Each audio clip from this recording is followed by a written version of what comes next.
Robi, betul dong? Mm-mm. Betul ya? Nah, Mm-mm. kalau lu baca terusannya, coba lu baca lagi terusannya.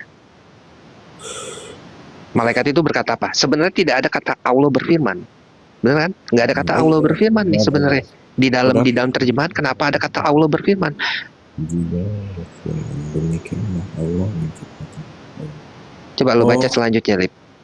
ya.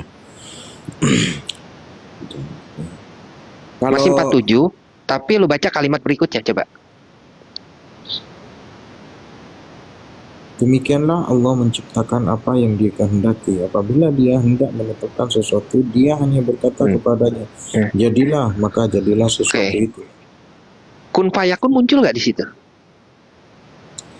Ada. Ada dong, kun fayakun muncul di situ.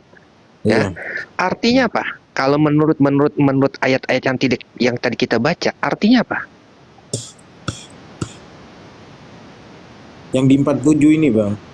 Oh, 45, 46, 47. Artinya apa? Kalau menurut pandangan lo, bukan menurut pandangan Islam. Bukan pandangan.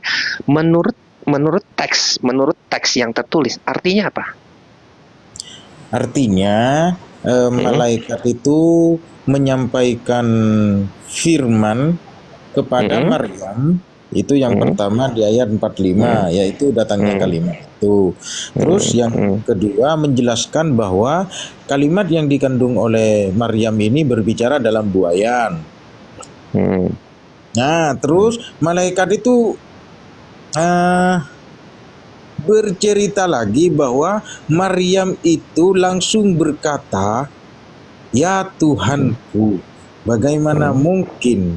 Nah, ini yang ditanyakan Bang Duran. Ya Tuhanku ini kira-kira Maryam itu langsung menengadah ke langit atau melihat kepada malaikat yang sedang berbicara gitu ya Bang ya? Betul. Nah, ya.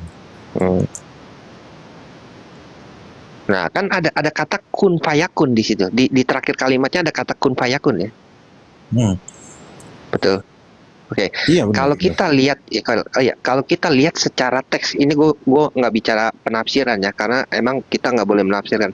Secara teks ya, kalau mereka mengerti secara teks, benar-benar secara teks ya, melihat tafsir Ibnu Katsir segala macam, kun fayakun itu kepada Maryam, bukan kepada Isa. Nangkep gak? Dari yang besarun setelah 47. yang artinya yang menyentuhku tetap di 47 ya. Nah, 47. Dia Allah berfirman, demikianlah Allah menciptakan. Nah, Allah ini berfirman kepada siapa kira-kira? Demikianlah Allah menciptakan apa yang Dia kehendaki. Apabila Dia hendak menetapkan sesuatu, Dia hanya berkata kun fayakun. Artinya kun fayakun ini kepada Maryam, bukan kepada Isa. Nangkep gak? Jadi kan Isa bilang nih, si Maryam bilang seperti ini ya. Si Maryam bilang seperti ini. Loh, bagaimana mungkin? Gue kan belum pernah disentuh laki-laki, betul toh? Teksnya kan bicara seperti itu. Ya kan? Benar. Oke, betul. Oke. Lalu dia berfirman, seharusnya dia berfirman, bukan Allah berfirman. Ya. Nanti kita akan lihat Robi di sini siapa? Ya, Robi di sini siapa? Kita akan lihat di surah Maryam ya. Lalu siapa? Si yang berkata ini, si dia ini bukan Allah. Secara teks bukan Allah, karena tidak ada kata Allah ya. Dia berkata ya kan, kun fayakun.